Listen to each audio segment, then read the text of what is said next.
to Rabbit Hole Experience, Part 2.0. Today, the Trump administration, or specifically Donald Trump himself and others, were indicted in the Georgia courts of crimes that attempted to overturn the legal election of a president of the United States. It's not the formal way they put it, but that's basically what it means. For the past 6 months or longer, when these trials have been coming up, people keep saying that, well, Trump can run for president and he can be reelected president, and there's nothing that says he can't be, and when he comes president he'll just pardon himself. Well, even the constitutional scholars apparently weren't paying attention to what they were saying, because there's a little bit that they missed there. The 14th Amendment to the Constitution has a section in it, Section 3. Section 3 reads thusly: "No person shall be a senator or representative in Congress, or elector of president and vice president, or hold any office, civil or military, under the United States or under any state, who, having previously taken an oath as a member of Congress, or as an officer of the United States, or as a member of any state legislature, or as an executive or judicial officer of any state, to support the Constitution of the United States, shall have engaged in insurrection or rebellion against the same, or given aid or comfort to the enemies thereof. But Congress may, by a vote of 2/3 of each house, remove such disability." The disqualification clause, which is what it's called, covers any member of office, officer of the United States, member of a state legislature, or executive or judicial officer of any state who has taken an oath to support the Constitution of the United States. While some have claimed that the term officer of the United States does not include the president, the overwhelming weight of scholarship and evidence is that it does. Okay? When the Founding Fathers originally created the U.S. and wrote everything up, one of the things they stated was, at that time, they only wanted the president to have a 1-year term, and then the presidency would then go to the next person in Congress, and the next person in Congress, thereof. Well, at some point they realized they had to let people vote. Couldn't just be, boys club from Congress. But obviously you had to have a way to remove a president so that he didn't create an issue later. Remember, we were fresh out of a war with a king and his country. And we were trying to find a way to create a country where we could lead people without being dictators or kings or emperors. Originally, George Washington, we thought, would be basically president for life, and he said, "Nah, it's all right. I'll take it for a year or two to help set it up, but really I don't want to do it forever." The point was, though, that each of these men after Washington had to compete for the job by proving to the people who could vote, which at that time was way less than can now, that they were all for the U.S., that they had only the people of the United States in mind,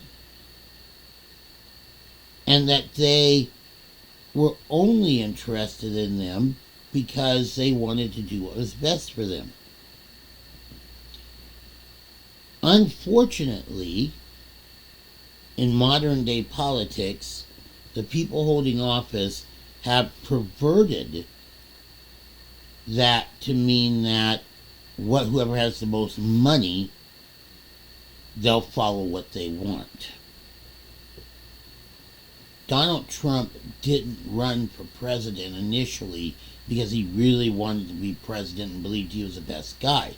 Donald Trump ran for president because Barack Obama and a few others had said disparaging things about him that hurt his fragile little ego.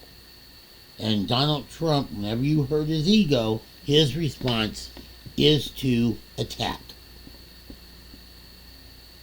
So he attacked by going after the people who had said stuff to him. I'm going to become president, and when I do, I'm going to go after all you people who tease me. Two things you have to look at. One, Donald Trump only won the presidency because he was running against Hillary Clinton, and nobody, including Democrats, wanted Hillary as president. One, she came across too robotic. When you saw her as Secretary of State and visiting other countries and stuff, she had fun, she smiled, she was direct. But the moment that she stood in front of a microphone to present herself to the American people, she came across as stiff and not relatable. And that made Democrats nervous about her. But at the time, we didn't have anybody else to run against Trump. Obama had just finished his 2 terms, and Biden really wasn't looking for the job. And there wasn't anybody else that came out that said, boy, we could really use him. So at that point, the Democrats just decided not to vote, really. Pretty much we didn't really come out that much. And so the Republicans voted for him because he said, I'm a billionaire, successful businessman, and I'm going to run the country like I do a business. Nobody bothered to look and realize that, one, he had a ton of bankruptcies, a ton of business losses. He didn't have anything successful he did himself other than the TV show The Apprentice. Everything else he was a failure at. And the only reason he is a billionaire today is because, unfortunately, he tried to declare bankruptcy on a loan that he had borrowed money from about 5 or 6 major banks. And the banks knew that if he declared bankruptcy, that they were going to lose their shirts. So they all, one way or another, got together and decided that they had to help him because, and they created the word for this, he was a creation of this phrase, he was too big to fail. Period. He owed so much money and could take down so many businesses with him that the banks decided he was too big to let fail, and so they funneled some more money into him and propped him up, hoping that eventually he'd have a success and be able to pay them back.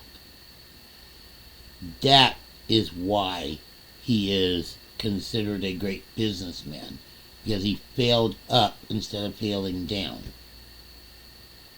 And then he had somebody ghostwrite a book for him called The Art of the Deal, where he pretended to know everything about how to make a deal work. He tends to get a little crazy and knock things off, and I have to remind him that you don't knock things off. And don't use teeth. Not becoming of you. So, at any rate, Trump came across as too big to fail. Like I said, he wrote a book. He didn't write it. A ghostwriter wrote it, and he just read the summaries and said, okay. And then he went out trying to show how smart he was. Him and some other guys figured out a way to make some money. They'd create a university, and people would pay a lot of money to have him and other people who were successful businessmen tell them how to be a success in the real estate market. Very quickly it was determined to be a scam, and someone took him to court, and he lost on it. So this is a man who lives and dies by money, does not care who he screws over in order to make money, doesn't care who he throws under the bus in order to make money, and therefore this guy wants to be president. So he got the job, and the first thing he did was start sucking up to and kissing up to dictators and evil rulers, we should say. Why?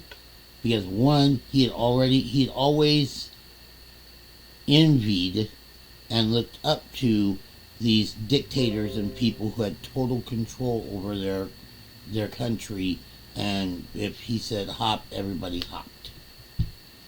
One of his ex-wives even said that he used to keep a copy of Mein Kampf by Adolf Hitler by his bedside and would read it. So, getting back to the original point of this man obviously is not fit to be president and wasn't fit to be president at the time. But he managed to get enough people who were scared of another Democratic president together by basically telling them a whole bucket full of smoke and mirrors and getting them to believe before it even happened that the election was going to be full of fraud and illegalities. That way, when the election happened and he lost, which I think he kind of knew in advance he was going to, he could say, I didn't lose. The Democrats found a way to rig the election. Thinking that if he said rig the election long enough, everybody would say, yeah, he's right. They'd believe him, and then Congress would have to turn around and go, okay, we can't give it to Biden because there's illegalities. The problem that happened was that even though a lot of these senators were at odds with each other, the majority of them still, in some small way, believed in the Constitution of the United States and the job they were there to do. And when the time came to vote, after all the January 6th people were out, the senators voted in favor of, and Mike Pence, who up to that point had been a doormat vice president, showed he had a little bit of spine, stood up, did what he needed to do, and declared Biden president. There was a lot of illegalities on Trump's side, a lot of them. And what made it worse for Trump is that most people would try to hide their illegalities. See Nixon and Watergate. Trump, on the other hand, revels in breaking rules and admitted to people in countless interviews and phone calls and things just what he did that was illegal and why he didn't think it was wrong. So this time, people should have read the 14th Amendment, especially prosecutors. And for some reason, nobody has read 14th Amendment Section 3. They need to, because when they do, they will see that it very clearly says, if you are an elected official of the United States, the president and vice president are elected officials of the United States. They are elected by the people. They serve a term, and they serve the equivalent of like the head of General Motors or something. They have the authority to make certain decisions as any high-ranking government official would. That means that if Trump is found guilty in any way of contributing to the January 6th attack, then according to Section 3 of the 14th Amendment, he cannot become president again. Even if he wins, it would immediately have to be taken away from him. He wouldn't be able to be sworn in. Something to consider. I'll see you on the next rabbit hole. Thank you.